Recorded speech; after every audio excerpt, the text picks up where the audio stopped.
Yes, आगे चलते हैं। एग्जेम्पशन लिस्ट हम देख रहे हैं। पॉइंट नंबर 13 पे चलते हैं। Services by a person by way of conduct of any religious ceremony. Religious ceremony, services by a person, person कोई भी हो, by way of conduct of religious ceremony. Religious ceremony जो कंडक्ट करवाता है, which includes marriage also. तो पंडित जी को हमने बुलाया, उनको पैसे दिए 10,000 रुपए शादी करवाने के, हवन करवाने के, मंत्र तंत्र पढ़वाने के, सब एग्जेम्प्ट है। ये भी अच्छा बिजनेस है पंडित बन जाने का। सो रिलीजियस सेरेमनी कंडक्ट करवा के देना एग्जेम्प्ट है। Number 2, renting of premises of a religious place meant for general public, owned or managed by an entity registered as a charitable or religious trust under section 12AA of the Income Tax Act of 1961। यानी मंदिर, मस्जिद, gurdwara, church वगैरह जो है, जो registered है 12AA में, important point है कि they should be registered under 12AA, और वो अपना प्रिसिंग्स जो है, प्रिसिंग्स है सराउंडिंग एरिया, जैसे कि ये पूरा कॉम्प्लेक्स है मंदिर का, उसमें यहाँ पे मंदिर है, अब ये बाजू की जगह है, उसमें खुला जगह भी रहता है थोड़ा बहुत, तो वो प्रिसिंग्स जो है, इसको कहते हैं प्रिसिंग्स, इसको लेट आउट किया, इसको लेट आउट किया, तो वो भी एग्जेम्प्ट है। तो किसको लेट आउट करते हैं? वो फूल वाले रहते हैं, उनको लेट आउट करते हैं जगह, फिर वो फूल का ठेला डाल के बैठता है, लोगों को फूल प्रसाद वगैरह के सामान बेचता है, उसे रेंट वेंट रिकवर कर लेंगे, दैट इज एग्जेम्प्ट। तो वो लिखा है renting of premises, premises in surrounding area of a religious place meant for general public, owned or managed by an entity registered as a charitable or religious trust। यानी ये पूरा जो ये है एरिया है, जो रिलीजियस प्लेस है, ये कौन मैनेज करना चाहिए? चैरिटेबल या religious trust which is registered under section 12AA of the income tax act of 1961। Okay, तो वो एग्जेम्प्ट है। Provided that nothing contain in entry B shall apply to. अब उसके एक्सेप्शन देखो क्या है, ये एंट्री बी है, ये वाला जो है, इस पे एग्जेम्पशन किसको नहीं मिलेगा? तो वो लिखा है shall apply to, nothing contain in clause B shall apply to renting of rooms where charges are ₹1000 और मोर per day.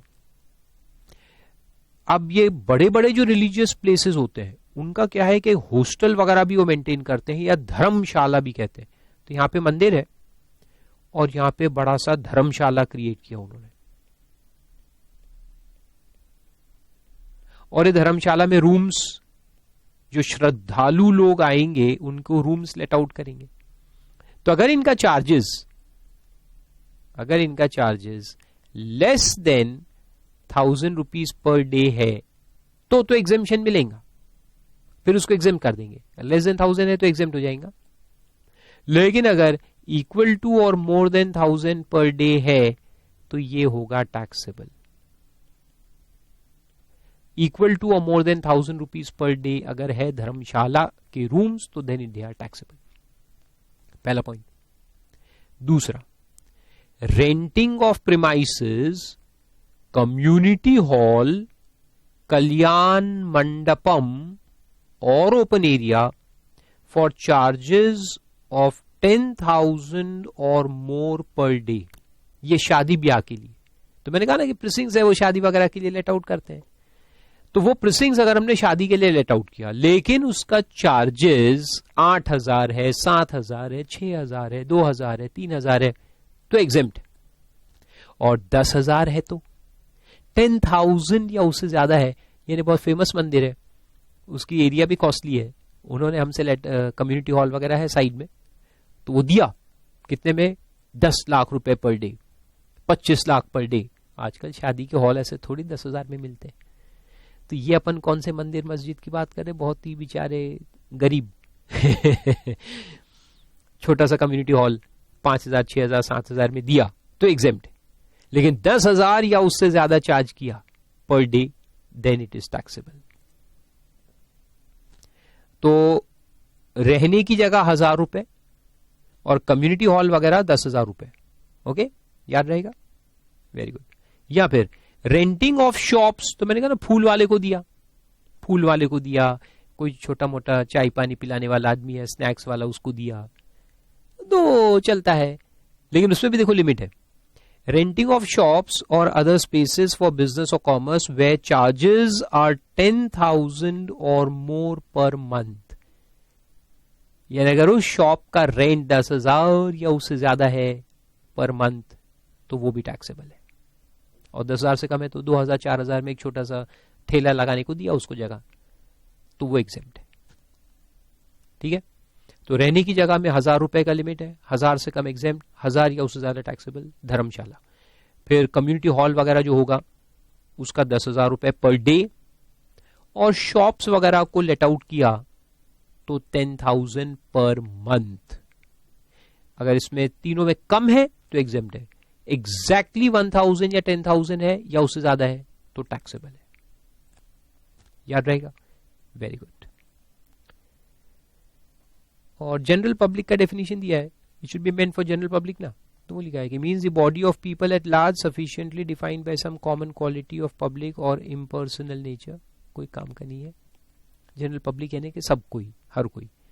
And religious place का मतलब है which is primarily meant for conduct of prayers और worshipper training to a religion, meditation और spirituality.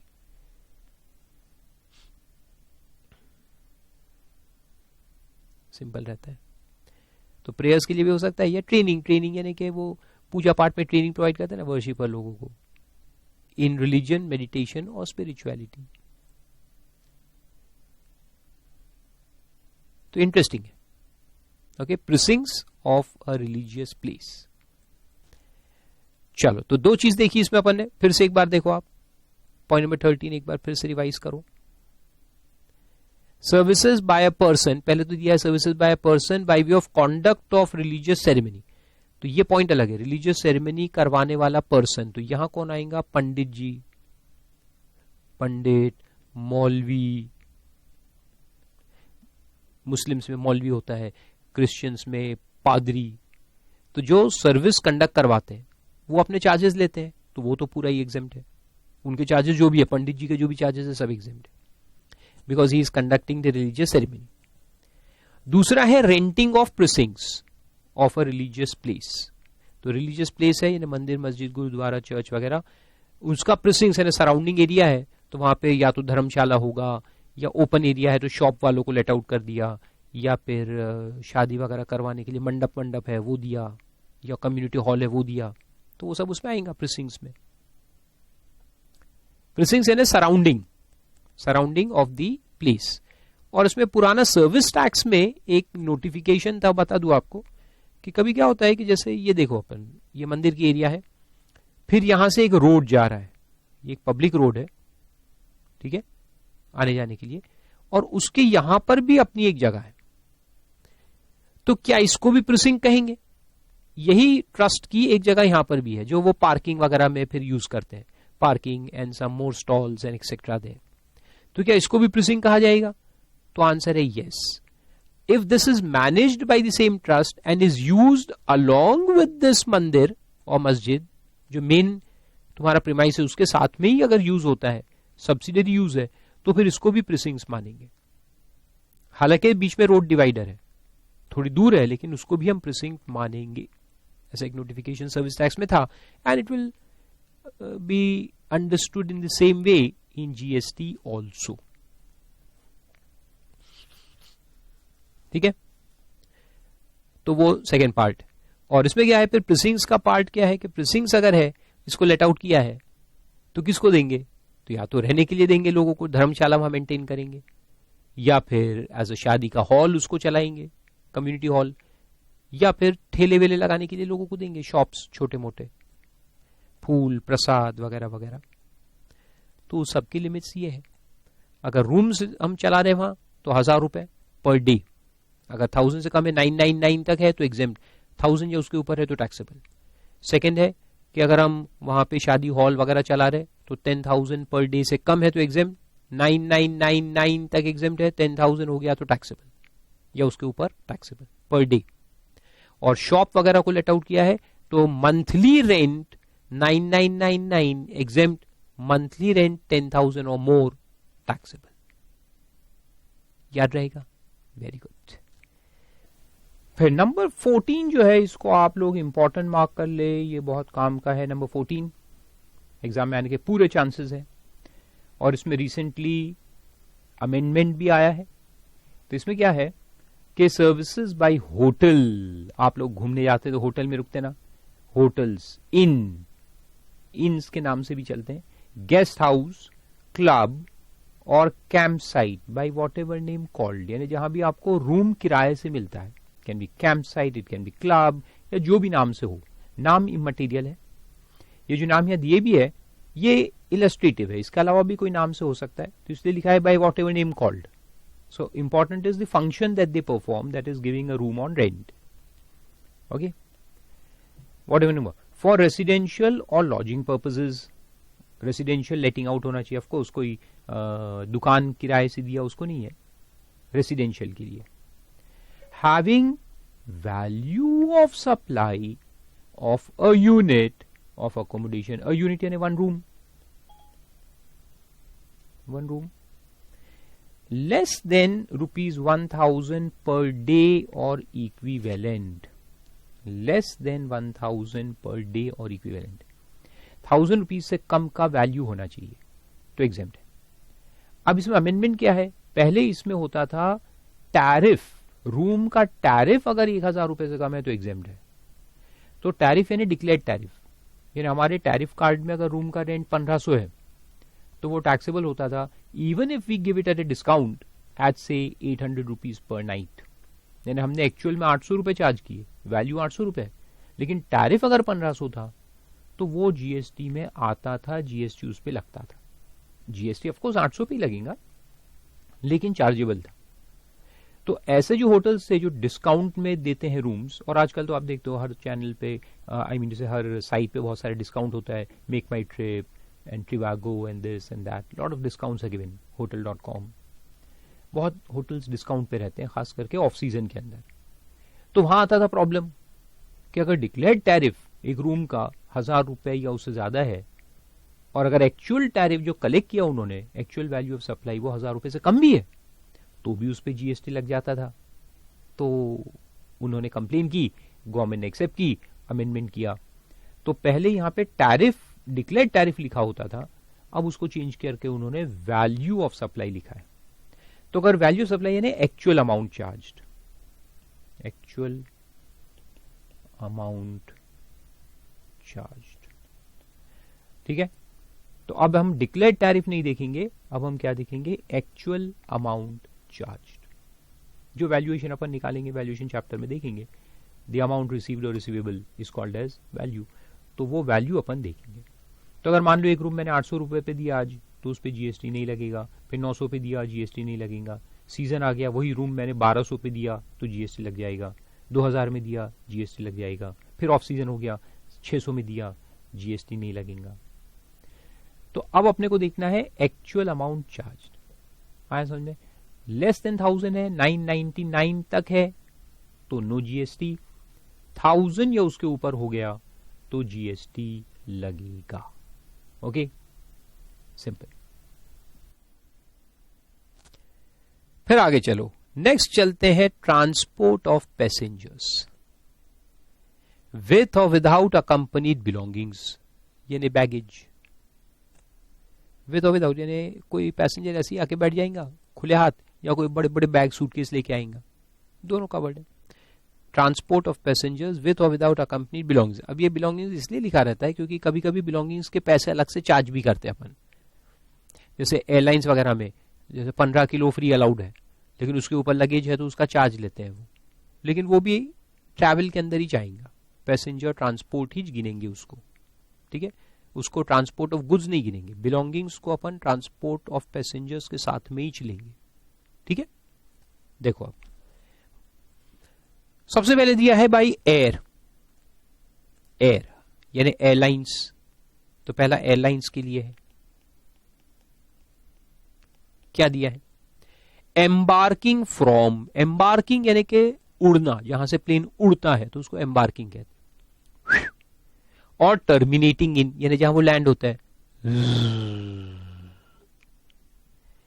Airport located in the state of Arunachal Pradesh, Assam, Manipur, Meghalaya, Mizoram, Nagaland, Sikkim, Tripura और बगडोगरा airport इन waste Bengal. अब short में इसको अपन north eastern states कहते हैं. उसमें 7 आते हैं. सिक्किम एक अलग से दिया है तो 8 और बगडोगरा एयरपोर्ट ऑफ वेस्ट बंगाल. अब क्यों दिया है मैं आपको समझाता हूं, लेकिन पहले देखो नॉर्थ ईस्टर्न स्टेट्स, उसमें कौन आता है? अरुणाचल प्रदेश, आसाम, मणिपुर, मेघालय, मिजोरम, नागालैंड एंड त्रिपुरा. ये 7 जो है इसको नॉर्थ ईस्टर्न स्टेट्स कहते हैं. फिर इसमें सिक्किम भी इंक्लूड किया है, 8 हो गए. सिक्किम हालांकि नॉर्थ ईस्टर्न स्टेट्स में नहीं आता, ऊपर में थोड़ा सा, लेकिन एग्जेम्पशन में उसको भी लिया है तो 8. And Bagdogra airport of West Bengal. अब ये जो एग्जेम्पशन है बेसिकली नॉर्थ ईस्टर्न स्टेट्स में टूरिज्म वगैरह को बढ़ाने के लिए दिया है, क्योंकि वो थोड़े बैकवर्ड एरियाज है. तो मैं समझाता हूं इसका लॉजिक क्या है.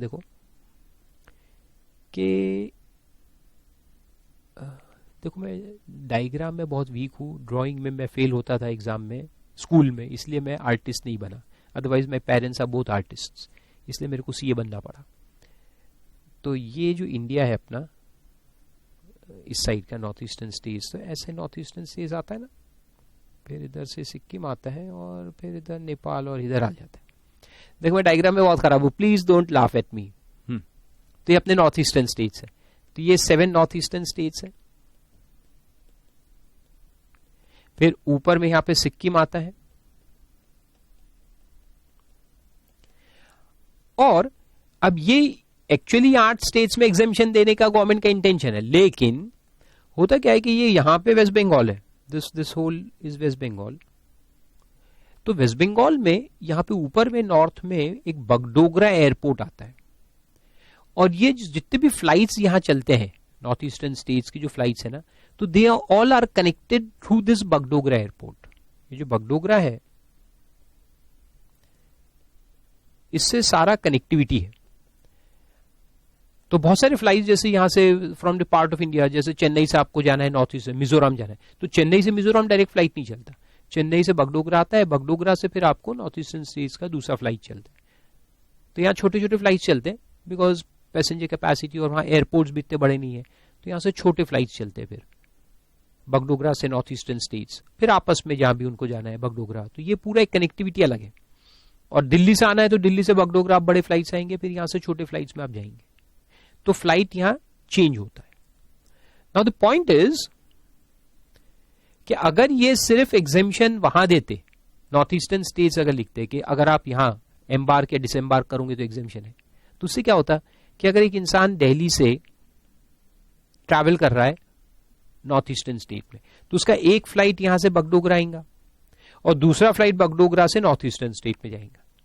फिर क्या होता कि ये फ्लाइट तो एग्जेम्प्ट हो जाता है because you are terminating in north eastern state. फिर वापस आओगे तो यहां से यहां होंगे तो ये फ्लाइट एग्जेम्प्ट हो जाता.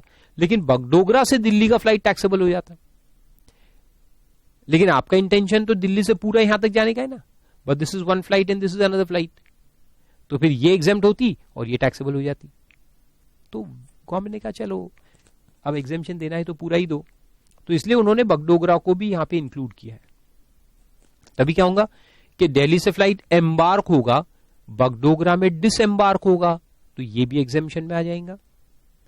और जो दूसरा फ्लाइट है बगडोगरा से एम्बार्क होगा तो वैसे ही एग्जेम्प्ट हो गया, और नॉर्थ ईस्टर्न स्टेट्स में डिसएम्बार्क हुआ, तो दोनों भी एग्जेम्पशन की लिस्ट में ही चाहते हैं. फिर वापस अब आओगे यहां से यहां तो वो भी एग्जेम्प्ट रहेगा, और बगडोगरा से एम्बार्क होके दिल्ली आओगे तो वो भी एग्जेम्प्ट रहेगा. तो जो रिटर्न फ्लाइट है आपका, वो रिटर्न फ्लाइट भी दोनों तरफ से एग्जेम्प्ट रहेगा. तो ये सब एग्जेम्पशन में आएंगे. आया समझ में?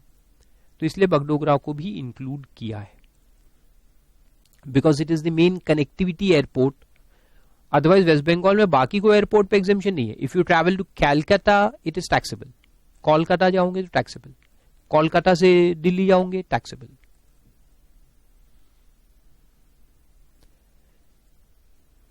फिर उसमें रेट्स ऑफ टैक्स क्या है वो अपन रेट्स के चैप्टर में बाद में पढ़ेंगे. ओके, इकोनॉमी क्लास में अलग रेट है और फर्स्ट क्लास या बिजनेस क्लास में अलग रेट है, दैट विल सी. ये समझ में आ गया। तो वो फर्स्ट पॉइंट है, air travel where your flight will go to Bagdogra और एनी नॉर्थ ईस्टर्न स्टेट्स और फ्लाई फ्रॉम बगडोगरा और एनी नॉर्थ ईस्टर्न स्टेट्स। तो एम्बार्क ने फ्लाई फ्रॉम, डिसएम्बार्क ने flying to north eastern state, Sikkim और Bagdogra. Clear logic? Very good. Second पे चलते हैं। Non air conditioned contract carriage other than radio taxi, radio taxi ने ओला उबर, जो रेडियो टैक्सी होते हैं उसका ओला उबर जो है ना वो रेडियो टैक्सी कहलाती है। तो other than radio taxi for transportation of passengers excluding tourism, conducted tours, charter और हायर। क्या क्या बोल दिया, कुछ समझ में आया क्या? पढ़ो, 4 बार पढ़ो।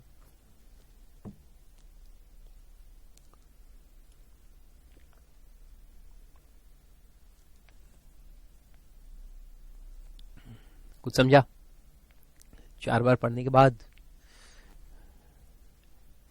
देखो, पहले तो कॉन्ट्रैक्ट कैरेज क्या होता है। कॉन्ट्रैक्ट कैरेज क्या होता है, देखो अगले पेज पे आओ, या शायद आपके पेज में वही दिया हो। देखो नेक्स्ट, उसके नीचे आओ, कॉन्ट्रैक्ट कैरेज का डेफिनेशन है, पहले वो देखते हैं।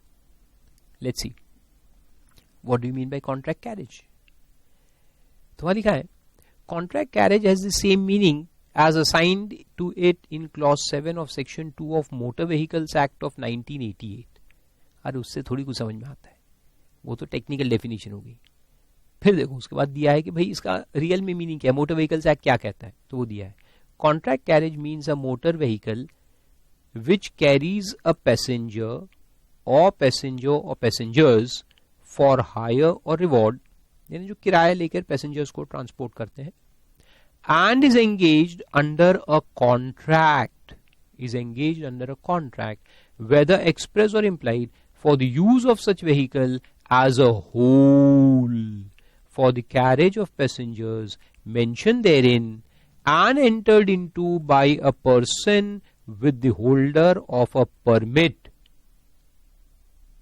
in relation to such vehicle or any person authorized by him in this behalf on a fixed or agreed rate or sum, on a time basis, whether or not with reference to any route or distance, time basis पे या तो let out किया है, hire किया है, or from one point to another, तो या तो time basis पे या फिर one point to another, in either case without stopping, ये important है, without stopping to pick up or set down passengers not included in the contract anywhere during the journey, and includes, बाद में लिखा है includes a maxi cab यानी आजकल जो battery operated चलती ना वो maxi cab, and motor cab notwithstanding that separate fares are charged for its passengers।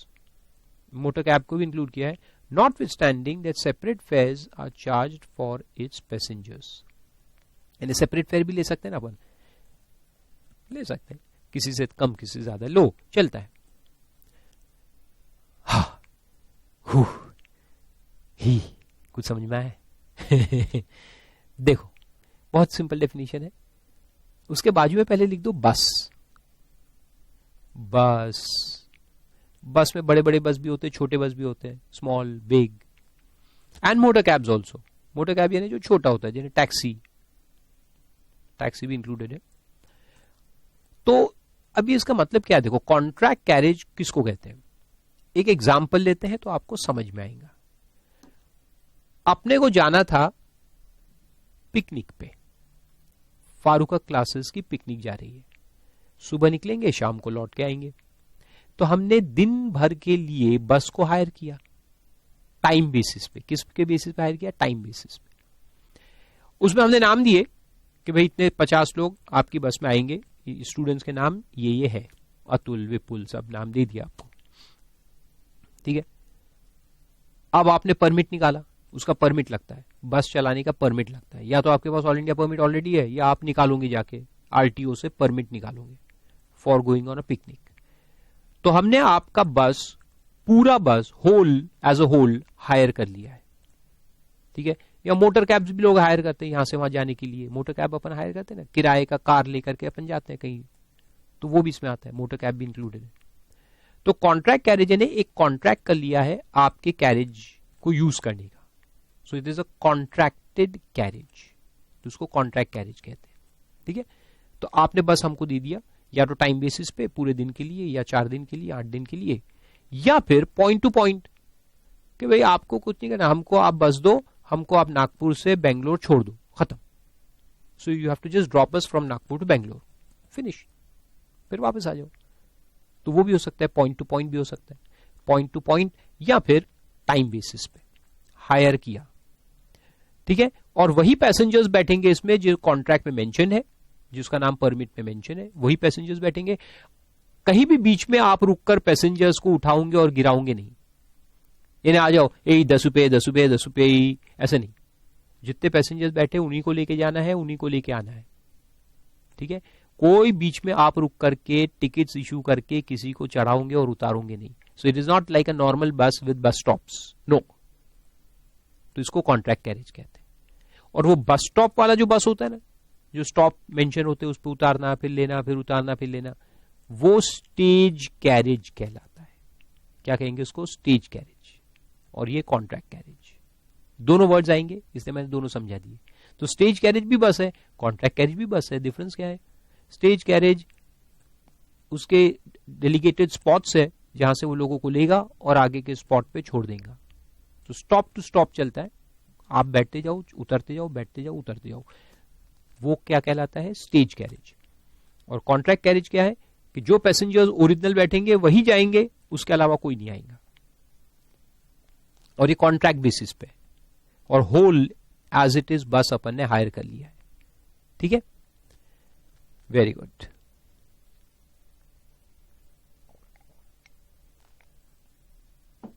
तो क्या बोलता है देखो, कॉन्ट्रैक्ट कैरेज एक बार फिर पढ़ो। Means a motor vehicle which carries passenger, a passenger, एक भी हो सकता है, या नंबर ऑफ पैसेंजर्स भी हो सकते हैं, फॉर हायर और रिवॉर्ड, यानी किराया लेंगे अपन, and is engage under a contract whether express और इम्प्लाइड।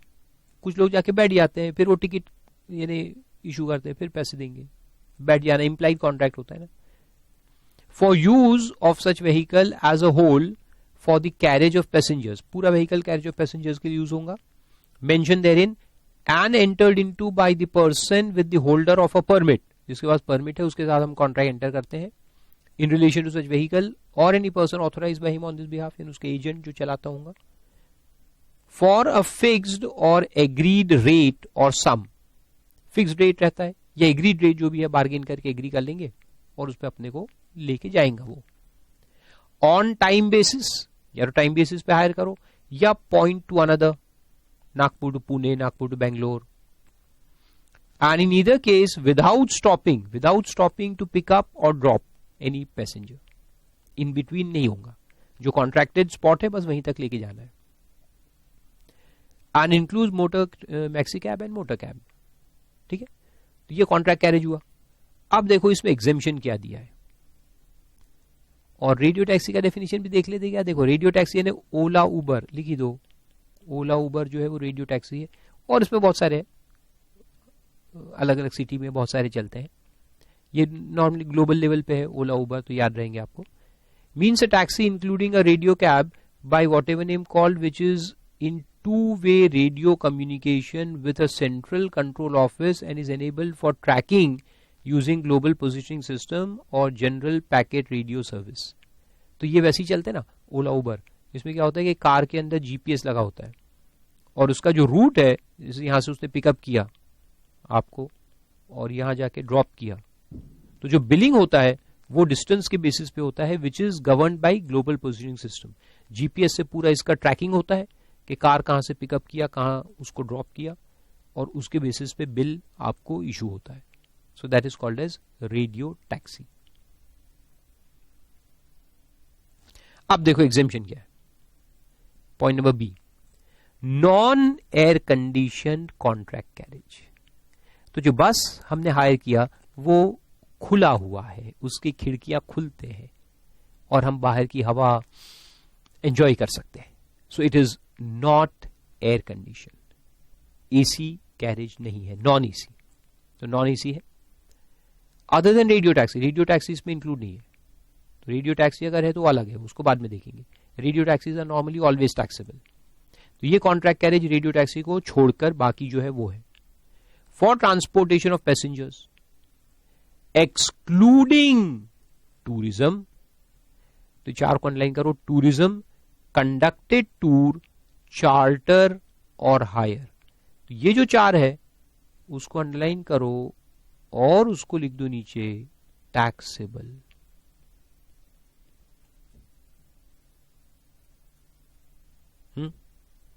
टैक्सेबल। अब इसका मतलब क्या है, देखो मैं आपको समझाता हूं।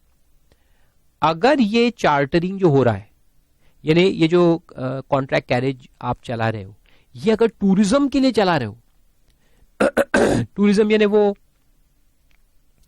अलग अलग जगह चलाते हैं, जैसे बॉम्बे दर्शन, बॉम्बे गोवा चलेगा, टूरिज्म के लिए जो चलते हैं buses, tourist buses, in short tourist bus. तो टूरिस्ट बस का अगर परमिट है आपके पास तो वो टैक्सेबल में आएगा, फिर वो एसी हो या नॉन एसी हो, टैक्सेबल है। अच्छा, पहले तो ये बता दूं कि अगर एसी बस है तो अपन ये टैक्सेबिलिटी हमेशा लगा देंगे, AC contract carriage is always taxable. अच्छा, उसका चार्ट आपको बना देता हूं। कॉन्ट्रैक्ट कैरेज का एक छोटा सा चार्ट बना लेते हैं तो आपको याद रहेगा, नहीं तो ऐसे बोलने से कुछ आपको ना तो समझेगा ना याद रहेगा। कॉन्ट्रैक्ट कैरेज, अगर ये एसी है, एयर कंडीशन कॉन्ट्रैक्ट कैरेज है, तो ऑलवेज टैक्सेबल, फिर उसका यूज कोई भी हो, AC contract carriage is always taxable. Non AC, non AC है तो उसमें दो चीज है कि if it is for tourism purpose, tourism के लिए है, या कंडक्टेड टूर्स के लिए है। अब मैं समझाता हूं आपको कैसे, इसके एग्जांपल देता हूं।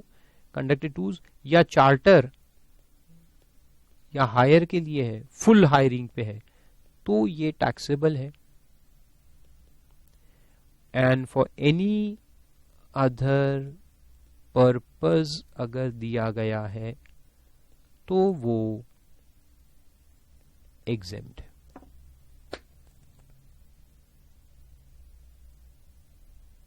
अब देखो क्या इसके अंदर आएगा और क्या एग्जेम्प्ट रहेगा, मैं बताता हूं। टूरिज्म नॉन एसी है, खुला बस है, लेकिन टूरिज्म में यूज हो रहा है। टूरिज्म यानी कि जहां पे अपन टूरिस्ट लोगों को घुमाने का काम करते हैं। गोवा में आप जाओ, गोवा में टूरिस्ट बसेस होते हैं जो आपको ये स्टॉप वो स्टॉप सारे स्टॉप्स करा के वापस लाके होटल में छोड़ेंगे, तो वो टूरिस्ट बस है, वो टैक्सेबल है। तो चाहे वो एसी तो वैसे ही टैक्सेबल है, तो इसमें कोई डिस्कशन की जरूरत नहीं है। AC contract carriages are always taxable. Non AC है लेकिन टूरिस्ट लोगों को घुमा फिरा के लाने का काम कर रहा है, तो वो टैक्सेबल है। कंडक्टेड टूर्स, कंडक्टेड टूर्स क्या होता है कि उसमें गाइड एक होता है, वो बोलते जाता है, आप बैठो सुनते जाओ। कंडक्टेड टूर्स जैसे मुंबई दर्शन, एक गाइड रहेगा, वो सब बताते जाएगा, ये अमिताभ का घर, ये विजय माल्या का घर, ये उसका घर, ये उसका घर, taxable. Conducted tours taxable. Charter और हायर यानी फुल हायरिंग पे लिया है, जैसे शादी में जाने के लिए चार्टर कर लिया है, चार्टर ने पूरा बस हायर कर लिया है, तो भी वो टैक्सेबल है। ठीक है, तो तीन केसेस में टैक्सेबल है। चार्टर हायर एक ही वो है, सिनोनिम्स है, अपन यूज करते हैं। एनी अदर पर्पस में क्या आएगा कि जैसे एक बस है, कॉन्ट्रैक्ट कैरेज है, दिल्ली से आगरा चलता है, 100 रुपए 500 रुपए की टिकट है, आप बैठो और जाओ। तो मैं बैठ गया 500 रुपए की टिकट लेके बॉम्बे में, बॉम्बे कहां गया साला, दिल्ली में बैठा, आगरा में उतर गया, और नॉन एसी है, वो एग्जेम्प्ट है। तो सिटी बसेस जो चलते हैं ना, एक सिटी से दूसरी सिटी जो बस चलते हैं नॉन एसी, वो एग्जेम्प्ट रहते हैं, दैट इज एग्जेम्प्ट। क्योंकि ना तो वो क्या है, ट्रांसपोर्ट के काम का है। तो basically exemption is for transport, not for tourism purpose. जो टूरिज्म है वो टैक्सेबल है, ट्रांसपोर्ट के लिए है तो एग्जेम्प्ट है।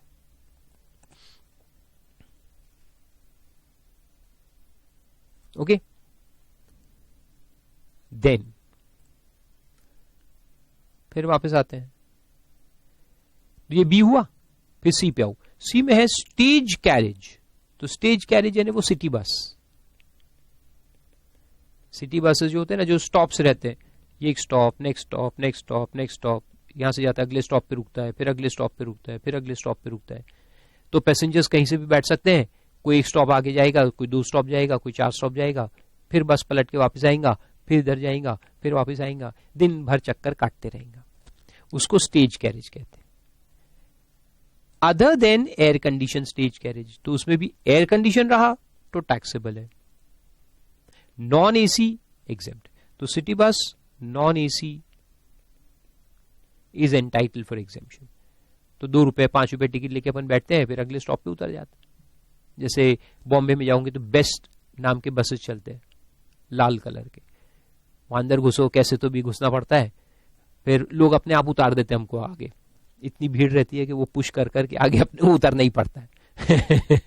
अगर कोई नए खिलाड़ी रहते हैं ना, आप कभी पहली बार अगर बॉम्बे जाओगे और बस में बैठोगे, you will never be able to reach your destination. उसके पहले ही आपको उतार के बाहर कर देंगे लोग। बहुत उसमें कला होती है बॉम्बे में ट्रैवल करने की, लोकल और बस में, दोनों में। खैर आगे चलते हैं। तो ये समझ में आया स्टेज कैरेज। गुड। फिर उसके बाद पॉइंट नंबर 16 है services provided to the government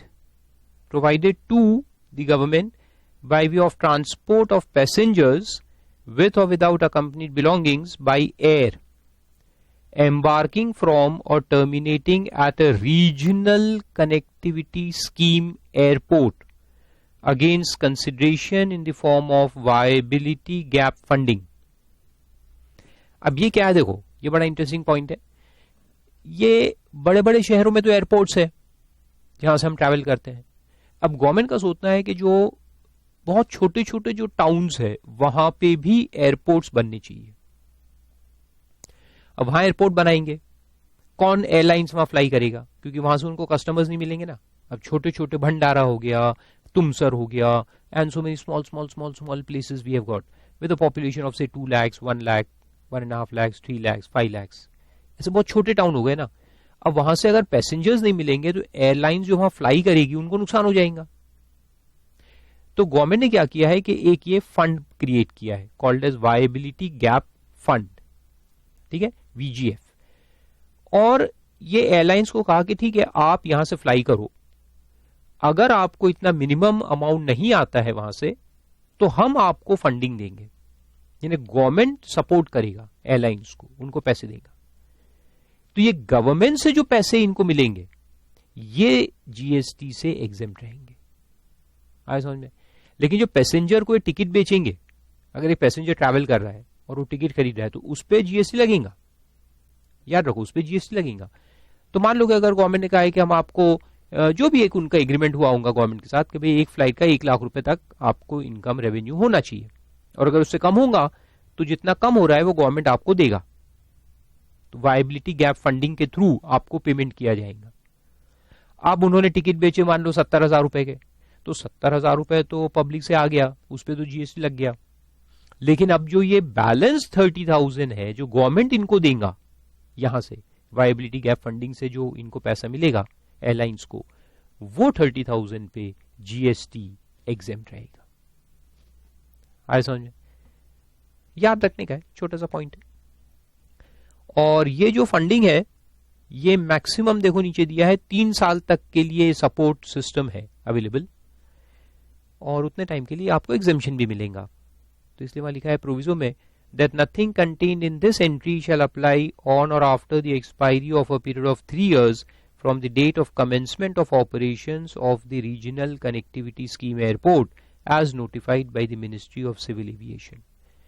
तो जो भी ऐसे नए नए एयरपोर्ट्स बनेंगे उनका ऑपरेशन जहां से शुरू होगा तो वहां से 3 साल तक के लिए ये फंडिंग का सिस्टम भी रहेगा और एग्जेम्पशन भी रहेगा, और 3 साल के बाद ये सिस्टम भी बंद हो जाएगा, आपको यहां से कोई पैसे फिर गवर्नमेंट देगा भी नहीं और एग्जेम्पशन भी नहीं मिलेगा। सीधी बात, ना रहे बांस ना बजेगी बांसुरी, सिंपल। फिर अगला है service of transportation of passengers. Passenger he passenger चल रहा है, देखो आज हम पैसेंजर ही देख रहे सारे। विथ और विदाउट अकम्पनीड बिलोंगिंग्स। अब आ गया रेलवे। रेलवे से आप ट्रैवल करते हो, रेलगाड़ी, छुक छुक छुक छुक छुक छुक छुक, रेलगाड़ी। तो रेलगाड़ी से ट्रैवल करना एग्जेम्प्ट है, except AC and first class. AC और फर्स्ट क्लास से अगर आप ट्रैवल करोगे तो वो टैक्सेबल है। उसके अलावा कौन सी क्लास आती है, जनरल एंड स्लीपर, तो वो एग्जेम्प्ट है। स्लीपर क्लास है ना, जहां खिड़की खुली रहती है, बढ़िया सुगंध अपने को आती रहती है ना। रेलवे लाइन की सुगंध आप सब जानते हैं कैसी होती है। अब सुगंध कहे कि बदबू कहे, आई डोंट नो, मगर वो जो भी है तो उसमें एग्जेम्पशन मिलेगा। वैसे तो इसी कंपार्टमेंट के अंदर भी सब वही आती है, और बल्कि बहुत कॉन्सेंट्रेटेड हो जाती है, क्योंकि बाहर भी नहीं निकल सकते।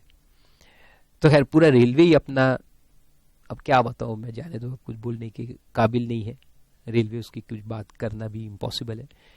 But whatever, so railways in a class other than, in any class exempt है, other than what, AC and first class. तो लिखा है first class in air condition coach, ये टैक्सेबल है, बाकी सब एग्जेम्प्ट। फिर दूसरे में है मेट्रो, मोनोरेल एंड ट्रैमवे। हर सिटी में आजकल मेट्रोज बन रहे, दिल्ली मेट्रो बहुत फेमस है, मुंबई में भी मेट्रो बन गया। फिर मोनोरेल जो सिंगल रेल पे चलता है, छोटे छोटे एरिया में सिंगल रेल पे, एंड ट्रैमवेज, कलकत्ता में अपना ट्रैमवे है, ये एग्जेम्प्ट है। फिर इनलैंड वाटरवेज, इनलैंड वाटरवेज क्या होता है कि अपने जो रिवर्स है, रिवर्स एंड लेक्स, बड़े बड़े जो लेक्स और रिवर्स है, इनके अंदर ट्रांसपोर्ट होता है, बोट्स चलते हैं ट्रांसपोर्ट ऑफ पैसेंजर्स के लिए, तो उनको एग्जेम किया है। उसका कभी आप नेट पे सर्च करना, इनलैंड वाटरवेज ऑफ इंडिया, तो उसमें आएंगे आपको, उधर गंगा, ब्रह्मपुत्रा, फिर हुगली रिवर कलकत्ता में जो है वहां ट्रांसपोर्ट होता है, और साउथ में 2-4 जगह है, ईस्ट में नर्मदा वगैरह है, तो वो नोटिफाइड इनलैंड वाटरवेज होते हैं, उसमें जो ट्रैवलिंग है वो एग्जेम्प्ट होता है। देन पब्लिक ट्रांसपोर्ट, नेक्स्ट है public transport other than predominantly for tourism in a vessel, underline करो वेसल यानी ship, between places located in India. तो ये शिप वाला ट्रांसपोर्ट है, पब्लिक ट्रांसपोर्ट बाय शिप की अपन बात कर रहे हैं। ऊपर में स्टेज कैरेज था, वो बस वगैरह थे, सिटी बस एग्जेम्प्ट है, अपन ने देखा। अब ये शिप की बात करते हैं, तो शिप में क्या बोला है कि बॉम्बे टू गोवा शिप चल रहा है, विशाखापट्टनम टू कोलकाता चल रहा है, विशाखापट्टनम टू चेन्नई चल रहा है। तो ये जो शिप चलते हैं from one place in India to another place in India, from coastal waters में जो शिप चलते हैं वो एग्जेम्प्ट है। लेकिन अगर वो टूरिज्म पर्पज के हैं तो टैक्सेबल है। तो गोवा वगैरह में टूरिज्म पर्पज के लिए शिप चलते हैं, यॉट्स वगैरह, यॉट्स होते हैं, पर्सनल यॉट, 2-4 दिन के लिए आपको घुमा के लाएंगे समुंदर में, वो टैक्सेबल। तो टूरिज्म में लिख दो टैक्सेबल। लेकिन ट्रांसपोर्ट का काम है, यहां बैठो वहां उतर जाओ, जो बिजनेस के लिए जाते हैं या घर है उनका उस लिए जाते हैं, तो वो एग्जेम्प्ट है। Transport ships are exempt, tourism ships taxable. और आखिरी में है मीटर्ड कैब्स, यानी टैक्सी तुम्हारी अपने सिटीज में जो टैक्सी चलती है, meter down down down, Nana Patekar की टैक्सी 9-2-11 एग्जेम्प्ट। काली पीली भी बोलते हैं इसको, बॉम्बे में जाओगे तो उसको काली पीली बोलते हैं। और auto rickshaw, world famous India के जो ऑटो रिक्शाज है, इंक्लूडिंग ई रिक्शाज आजकल आ गए हैं, दैट इज बैटरी ऑपरेटेड, ये सब एग्जेम्प्ट है। तो ऑटो रिक्शा अपने पुराने वाले 3 चक्के वाले जो घासलेट डाल के चलाते, इतना खराब उसका धुआं के उसको सूंघों को गए काम से, एयर पोल्यूशन जो करते हैं, एंड आजकल जो ई रिक्शाज आ गए, ये सब एग्जेम्प्ट है।